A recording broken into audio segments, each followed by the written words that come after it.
6 shutout. The puck in front, gloved and held by McLennan by the effort from Brashear, and then they're going to mix it up. Finley trying to hold his ground. Brashear is a big guy. May's a big guy. Give Jamal Mayers big marks. He's taken May back behind the goal. And Tyson Nash is the one that Brashear wants to get to. And this is Bertuzzi and Finley, I guess you'd say, in the main event. May wants to go with somebody, and Mayers is just saying, look, we're not going to do anything here, but you're not for sure. And the Blues really, I think in many ways, outmanned here physically in this situation. And they did a nice job in settling down the Canucks.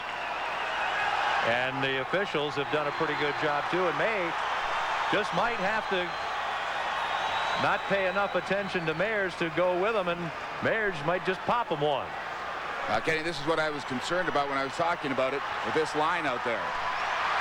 So May is going to rip away at Jamal Mayers, who really was a peacekeeper in all of this, and the linesman should jump in there.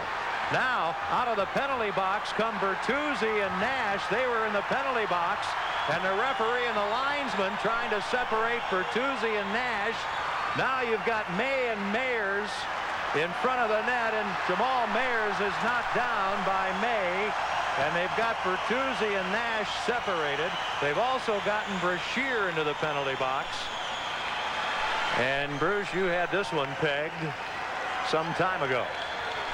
Jamal Mayers in this case did not really want to go against May. Brashear being the biggest